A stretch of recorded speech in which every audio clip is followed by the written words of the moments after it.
Hi, welcome to your lesson on domain and range. Domain for a function is a set of x values or independent variables values, and the range is the set of dependent values or the y values of a graph. Let's take some notes on the notes page that has been provided to you.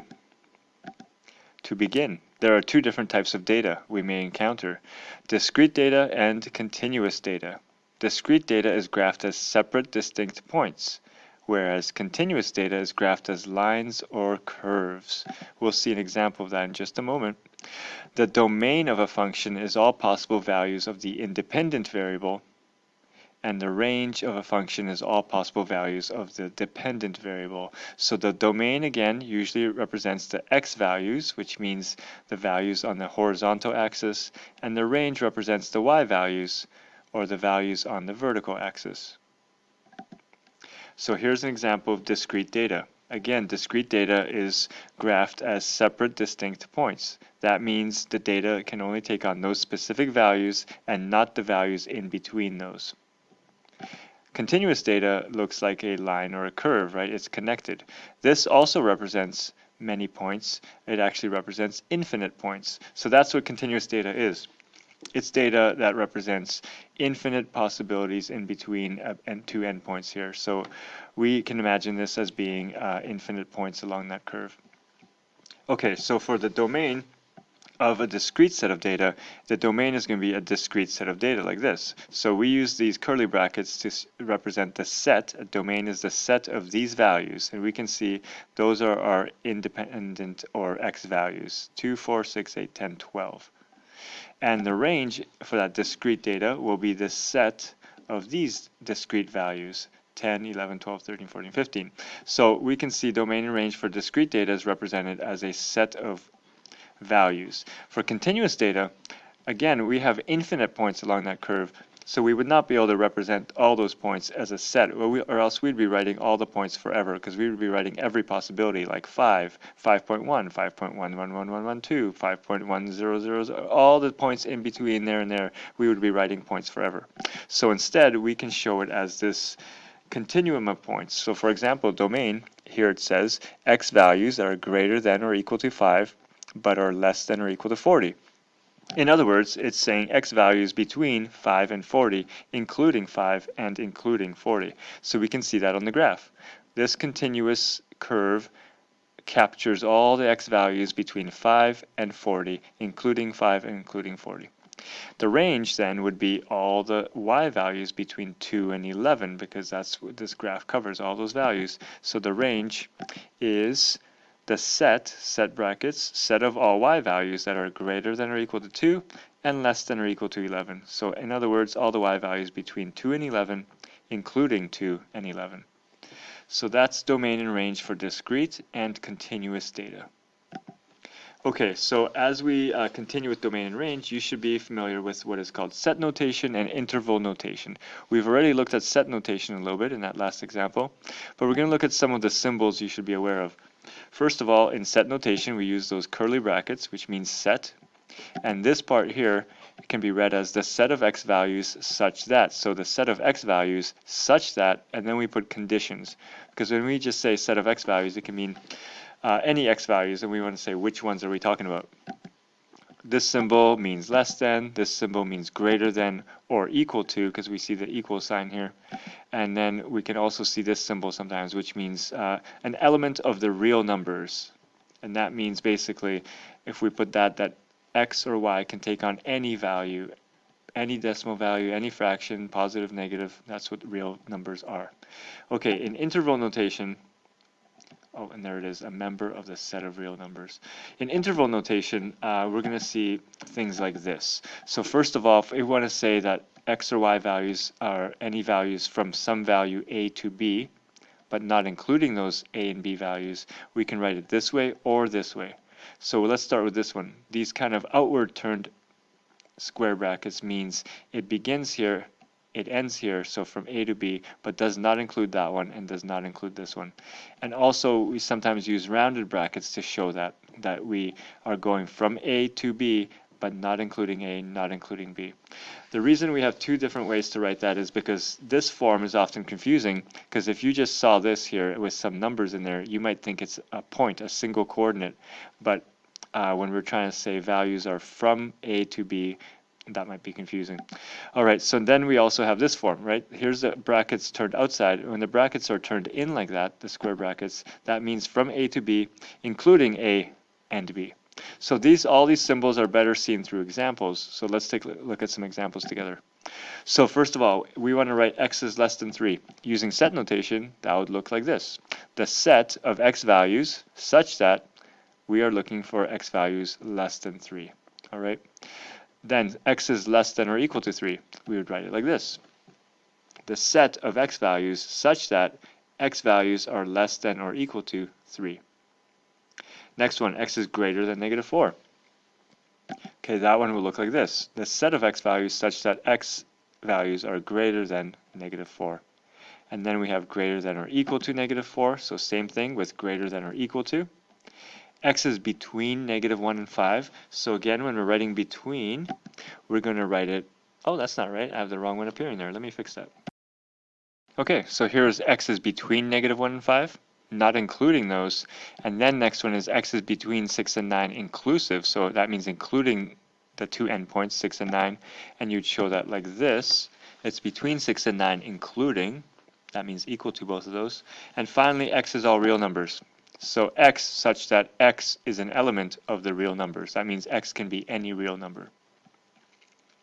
Okay, let's write those same ones in interval notation. So same ones in interval notation. And again, it says prefer to use the brackets over parentheses because domain and range in this form could be mistaken for a point. And I mentioned that already. So that first one in interval notation, x is less than 3. So first thing you should know, if something is less than 3, imagine a number being from 3 and down, all the way down. So less than 3 means it can be 2, 1, 0, negative 1, negative 2, negative 3. It can be all those values below 3, which means you can go all the way down to negative infinity. So here we say x is less than 3. It doesn't say including 3, so we put the outward facing bracket. And here also outward facing, because for infinity, we're always going to put that outward facing bracket because you can never include infinity. It's not a number. You just say it goes towards infinity. So negative infinity, 2, 3, and not including either one. Or the other way to write that would be with those round brackets, and we say again round bracket because we're not including negative 3, 2, 3, and round bracket because we're not including it. Okay, let's try this one. X is less than or equal to 3. So same thing. Now we go from negative infinity to 3, but notice this bracket has turned now inwards because we are including 3. It can be equal to 3, but we cannot include negative infinity. Or using the round bracket format, we can say from negative infinity, not including it, to 3, and then bracket facing in, including 3. Okay, try x is greater than negative 4. So this one would look like this, right? It now goes greater than negative 4 means from negative 4 in the positive direction towards positive infinity. So we have from negative 4 to positive infinity, and here means not including negative 4 and not including infinity. And likewise, in the rounded bracket format, we have from 4 to infinity, both round brackets, doesn't include. Next one. Okay, so this one looks like this.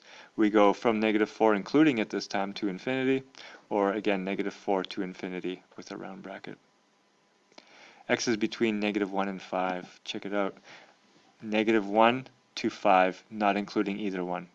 Or with the round brackets, negative 1 to 5. Rounded means not including either one. Okay, X is between 6 and 9 inclusive. So now from 6 to 9, including both. And x is all real numbers. So from negative infinity to positive infinity, because now we're talking about it can be any number, so that means it goes any number from negative to positive infinity. We're not going to include those because you cannot include infinity. Or you can write it in the rounded bracket format like this, not including either one. Okay, make sure you take a look at those and understand the detail and the distinction between those. Okay, let's go on here. A few more. Try these. We're trying interval and set notation for this one.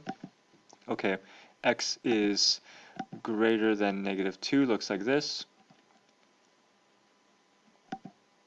This, by the way, you can see a colon instead of that horizontal line. That means the same thing as x, such that we had. That's used often as well.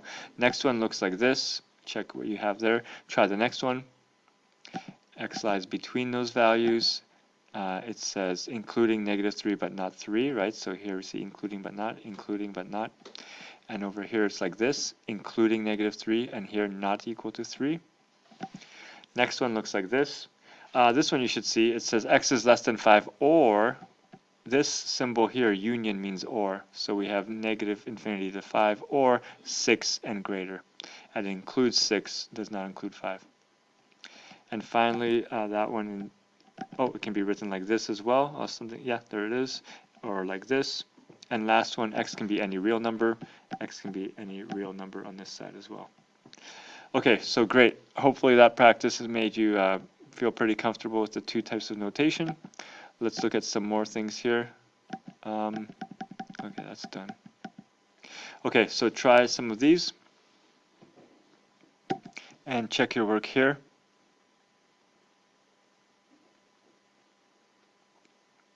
And was there any strange ones there? Oh, we have here x is in all integer values. So just like we use the letter R for all real numbers, Z, capital Z, is used for integer numbers, which means positive and negative whole numbers. So we have Z, all integers. Everything else on there should be pretty okay.